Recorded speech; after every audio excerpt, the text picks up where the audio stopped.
Literally, people were like, there is no way. And I didn't catch your name. Deny.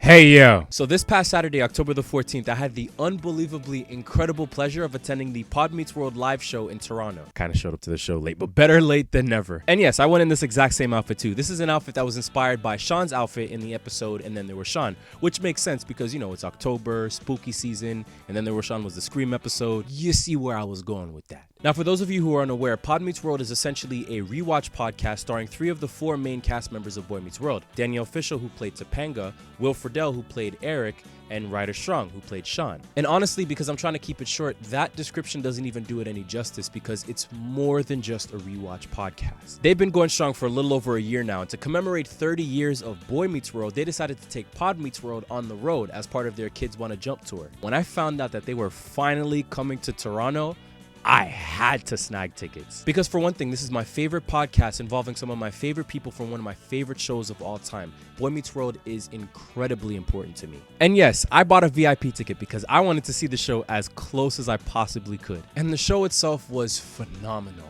I was smiling from ear to ear the moment I sat in my seat. They told stories, they showed never before seen bloopers, there was a costume contest, and much love to everybody who participated in the costume contest. There were so many great costumes. There was a girl who dressed up as the creepy janitor from the And Then There Was Sean episode. There was a woman who dressed up as Mr. Turner. There was a dude who dressed up as Mankind. There was a dude who dressed up as Meatloaf Feeney. There was a girl who dressed up as Lauren from the Ski Lodge episode. There was a dude who dressed up as Reginald Fairfield. But the winner of the costume contest was the girl who dressed up as Brittany Murphy's character Trini. With that being said, with that out of the way, here's why I'm even doing this story time, because I really wanted to share this experience with all of you. So as part of the Pod Meets World live shows, Danielle, Will, and Ryder choose someone from the audience to go up on stage and play Corey in an improv scene with them. But it's not that easy. You have to audition on the spot. Ryder chose one potential Corey on the right side of the audience, Will chose another potential Corey on the left side of the audience, and center stage, I was chosen as a potential Corey by Danielle Fishel. I was chosen as a potential Corey by Topanga. That alone was enough to get me excited. But what did Kobe say? Job's not finished. From there, the 3 of us were given 3 Corey lines to say as part of our audition. Potential Corey number 1 got this line. They want you to take the role.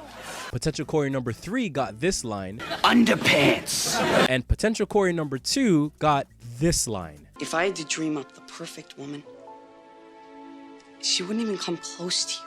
I looked at Danielle before I said the line and I was like, you mean to tell me I get to say that line to you? The moment she said yes, I took off my jacket, I took off my hat, I prepared myself, you know what I'm saying? I had to build up the moment and the audience was loving it. And then I delivered the line and sure enough, I was chosen to play Corey. I get up on stage, I shake Will Friedle's hand, I give Danielle Fishel a hug, I compliment her on her shoes because she was wearing some Jordan 3s. She really is a sneakerhead. Then they dress me up as Corey and we do the scene. And let me tell you something, because of my love for Boy Meets World, because of how much I know the show, I was a really good Corey. You should have seen me. But what solidified it for me was there was a part in the scene where me and Ryder did the Corey and Sean handshake. And because me and my sister stole it and did it for years, I was able to do it with him full speed. And the look on his face when we started doing the handshake full speed, the pop that the audience was making, priceless. So we finished up the scene and I'm smiling because I loved it. The audience is applauding because they loved it. Will, Danielle, and Ryder are expressing how much they loved it. And for my participation, they actually gave me some gifts. They gave me a Pod Meets World tote bag with their signatures on it. And they also gifted me with something else that I don't know if I can share on the internet, but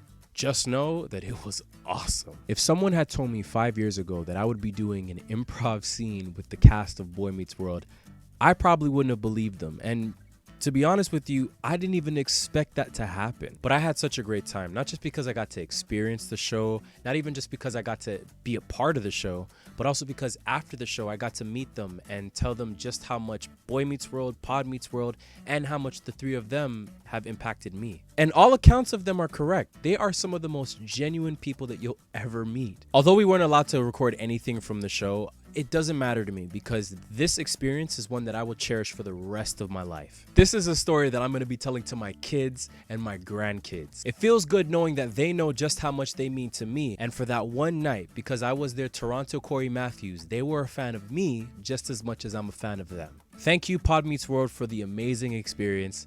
And you're welcome for the podcast idea. I love you all. Show dismissed.